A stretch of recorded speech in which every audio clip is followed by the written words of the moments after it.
So welcome back.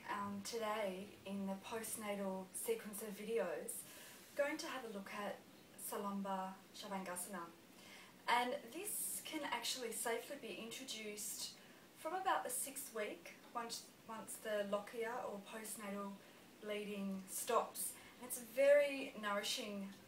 Bringing back inversions is one of the best ways to replenish your energy after having a baby from the tiredness, and it's great balancing emotionally.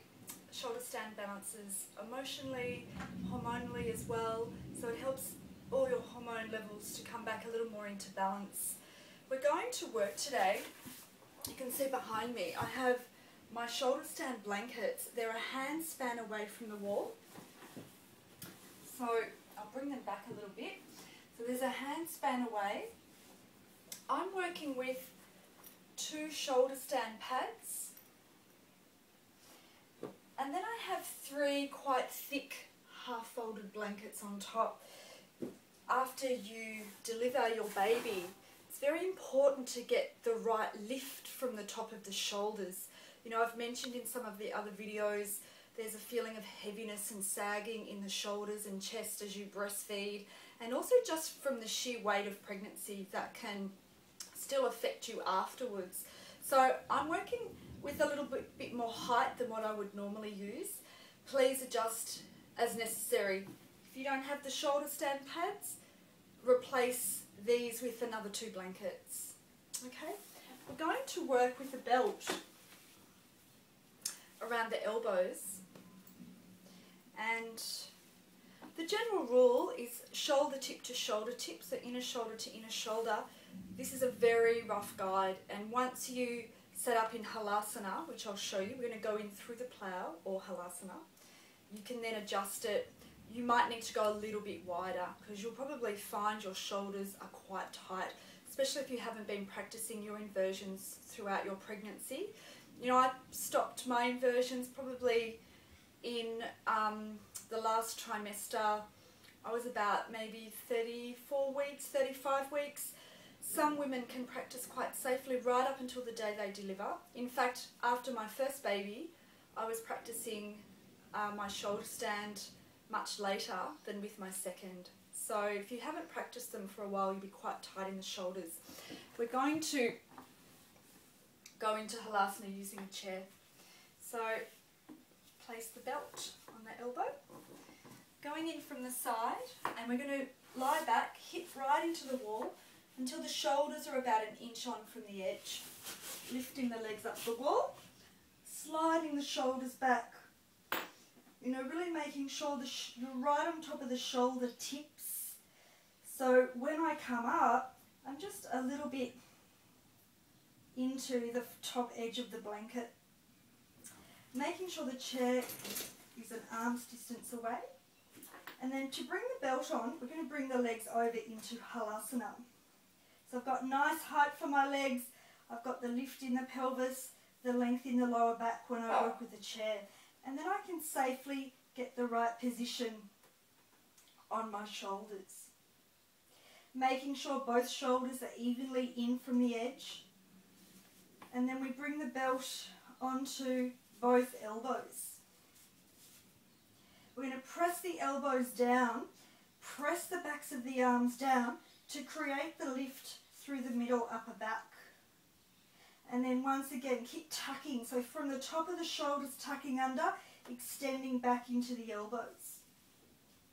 I find it's better to have skin on skin, palm to the back spine flesh. Fingers facing in preferably, so you get a lift through the back rib cage. And then just the beginning stages, we're going to keep our feet on the wall. So I want you to keep your knees bent, feet pressing into the wall.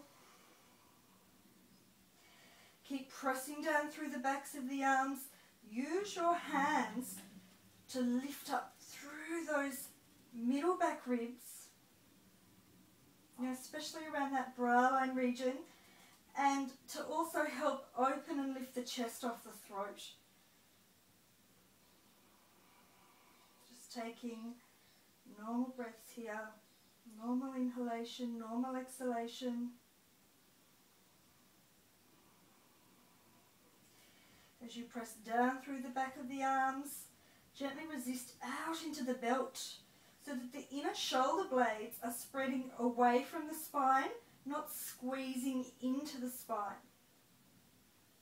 Especially watching that you're not feeling tight and gripped in the thyroid. And this is an important hormone balancer. So if you find that's too tight, perhaps you need to come down and get another 1 or 2 blankets. You know, you can never really go too high here. I've had students practice with up to 10 blankets for shoulder stand. Normal inhalation, normal exhalation. And staying as long as you feel comfortable. Bring your tailbone up so you're not actually sagging the buttock down. Gently press the feet into the wall. Lift the tailbone up so you get the height at the front of the hips, keeping this length through the front of the body.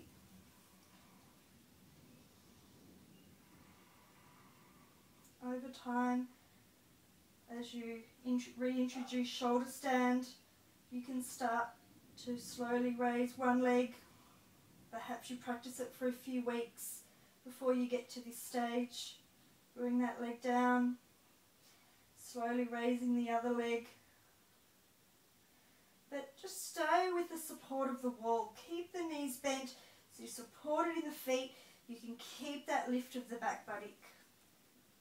And then to come down, you can either go one of 2 ways. You could go back briefly into Halasana, lifting the front of the thighs up, keeping the hands lifting the back ribs, keeping the chest off the throat, making sure you're right on top of the shoulders there. Pressing the backs of the arms down as you use the hands to lift the back ribs up. And then to come down, replacing the legs onto the wall, removing the belt, and you can gently slide back here.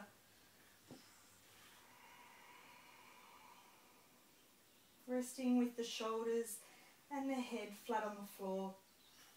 Keeping the legs elevated, this is a really nice restorative version of Viparita Karani. Staying as long as you need to here. And then bending the knees, rolling over to the right side. And just to release the shoulders, the backs of the neck, we'll briefly go into Ardha Mukha Virasana. Knees apart, big toes together, and just gently extending forward to the blankets.